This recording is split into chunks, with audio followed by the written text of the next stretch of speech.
السلام علیکم دوستوں، امید کرتا ہوں آپ سب خیریت سے ہوں گے۔ آج میں نے ڈاکٹر صاحب رحمۃ اللہ کا بیان سنا تو بڑی بات ان کی میرے دل میں لگی کہ وہ کہتے ہیں کہ آج کل کیا واقعی ہمارے دلوں میں ایمان ہے، ہماری زندگی میں ایمان ہے۔ ہم سب کو اپنے گروانوں میں جاگنا چاہیے۔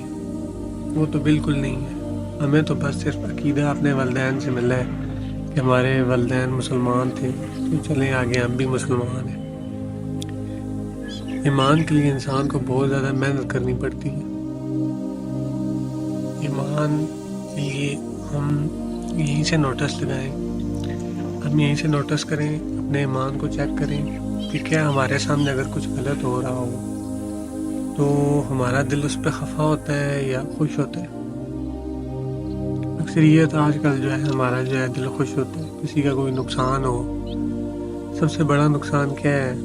لوگ آج کل نماز چھوڑ دیتے ہیں۔ لوگ کیا، ہمارے اپنے بہن بھائی، کیا ہم اپنے دل پہ دیکھیں کہ کیا گزر رہی ہے؟ اگر میرا بھائی نماز پڑھ رہا تو میرے دل پہ کیا گزر رہی ہے؟ اگر میرے دل پہ کچھ برا گزر رہا ہے تو پھر تو میرے دل میں ایمان ہے، لیکن اگر مجھے اس کی کوئی پرواہ ہی نہیں ہے تو پھر تو میرے دل میں کوئی بھی ایمان نہیں ہے۔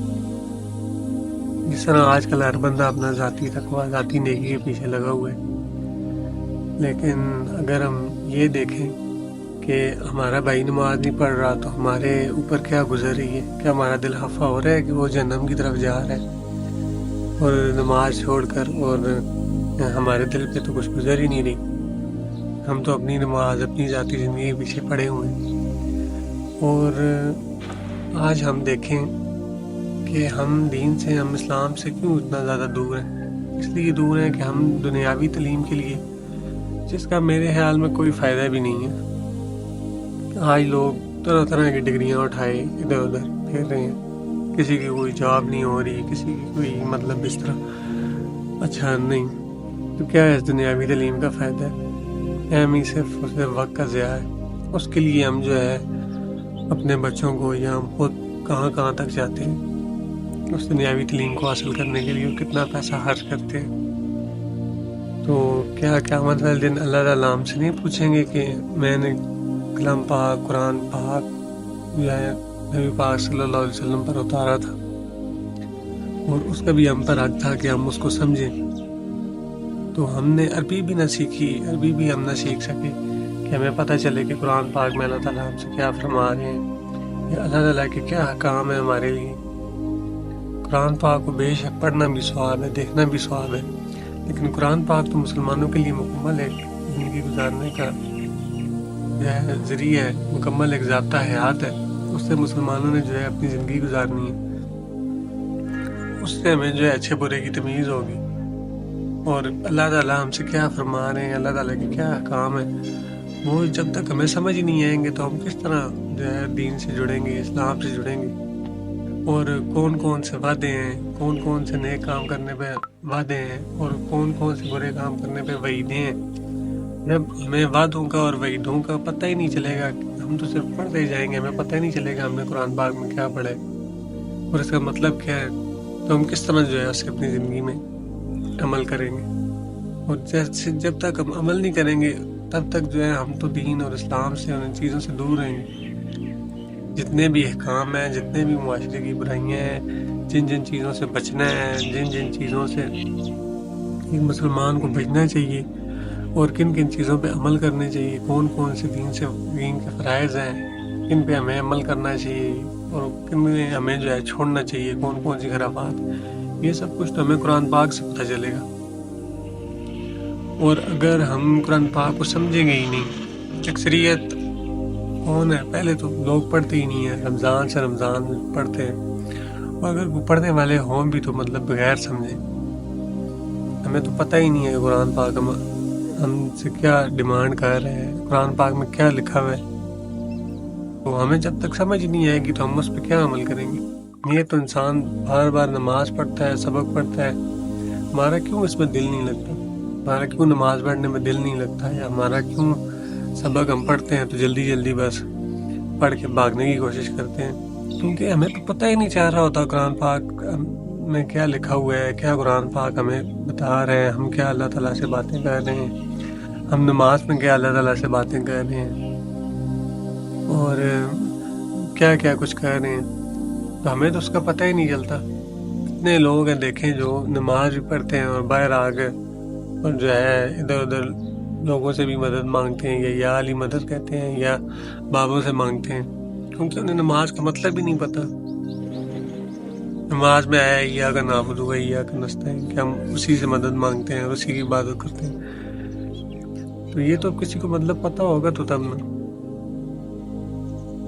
تو اسی لیے جو ہے ہمیں قرآن پاک کا ترجمہ بھی یاد کرنا چاہیے، ترجمہ پڑھنا چاہیے۔ انسان اگر لگاتار قرآن پاک کا ترجمہ پڑھتا رہے تو اسے کافی زیادہ جو ہے اس سے بہتری ملتی ہے، وہ اپنے دین میں پختگی ملتی ہے، ایمان میں پختگی ملتی ہے، اسے سمجھ آتی ہے کہ اللہ تعالیٰ ہم سے کیا فرما رہے ہیں، اور وہ پھر اس پہ عمل کرنے کی کوشش کرتا ہے۔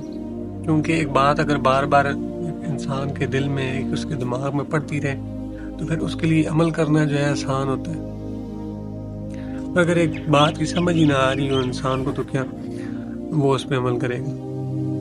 ہم سوچیں نا، ہم سب مسلمان ہیں، ہم سوچیں کہ آج ہم تعلیم حاصل کرنے کے لیے کدھر کدھر جا رہے ہیں، کون کون سی زبان، انگلش ہم نے سیکھ لی، مطلب جس ملک میں جاتے ہیں اس ملک کی زبان کوشش کرتے ہیں، سیکھتے ہیں، اور ہم نے کبھی عربی نہیں سیکھی۔ کیا اللہ تعالیٰ ہم سے اس بات کا جواب نہیں مانگیں گے کہ اپنی دنیا کے لیے تم نے طرح طرح کی زبانیں سیکھ لی اور تمہیں اپنے آخرت کی اتنی پرواہ نہیں تھی کہ تم نے ایک عربی زبان نہ سیکھی یا قرآن پاک کو ترجمہ سے نہ پڑھا؟ قرآن پاک کو تو جب تک ہم ترجمے سے نہیں پڑھیں گے ہمیں تو پتہ ہی نہیں چلے گا کہ اس میں کیا ہے۔ ہمیں کم از کم نماز کا ترجمہ آتا ہو، قرآن پاک کا ہم ترجمہ دیکھ کے پڑھیں۔ جیسے جتنا انسان قرآن پاک کا ترجمہ دیکھ کے پڑھے گا اتنا انسان جو ہے قرآن پاک کی گہرائیوں میں جو ہے اترتا جائے گا۔ دنیا کی سب سے مقدس جو کتاب ہے وہ قرآن پاک ہے، اور آج ہم اگر اس کا ترجمہ پڑھیں گے تو ہمیں پتہ چلے گا کہ کس طرح انسان گناہوں سے بچ سکتا ہے، کون کون سے بڑے گناہ ہیں، اور کس طرح انسان جنت میں جائے گا۔ کتنے پچھلی قوموں کے واقعات ہیں جو انسان پڑھتا ہے، اس کا ترجمہ پڑھتا ہے تو اس سے اتنا سبق حاصل ہوتا ہے۔ یہ ہے کہ ہمیں سب کو نماز کا، کم از کم قرآن پاک کا، ان سب کا ترجمہ آنا چاہیے، اور اگر نہیں بھی آتا تو ہم آج سے وعدہ کریں کہ ہم انشاءاللہ ضرور قرآن پاک کا ترجمہ روز سے تھوڑا تھوڑا پڑھیں گے، لیکن پڑھیں گے۔ اس سے ہمارا ایمان میں اضافہ ہوگا۔ ہم اگر کسی دوسرے کو بھی برا کرتے دیکھیں گے تو ہمارا دل خفا ہوگا۔ آج اسی لیے مسلمان ذلت میں کی چکی میں پس رہے ہیں کہ کسی مسلمان کو کسی دوسرے کی پرواہ ہی نہیں ہے۔ کوئی اگر برا کر رہا ہے تو ٹھیک ہے، برا کر دوسرا الٹا اسے دیکھ کے خوش ہو رہا ہے سمجھانے کے بجائے۔ تو امید ہے آپ کو میری یہ ویڈیو بہت اچھی لگی ہوگی، اور انشاءاللہ ہم نیکسٹ وعدہ کرتے ہیں کہ روز کوشش کریں گے، زیادہ نہیں بھی تو تھوڑا بہت قرآن پاک ہم جو ہے سیکھیں گے ترجمے کے ساتھ، اور اسی طرح نماز بھی جو ہے کوشش کریں گے ترجمے کے ساتھ سیکھیں گے۔ اللہ پاک ہم سب کو عمل کرنے کی توفیق عطا فرمائے۔ السلام علیکم۔ ملیں گے ایسی ایک نیکسٹ ویڈیو میں، تب تک کے لیے اللہ حافظ۔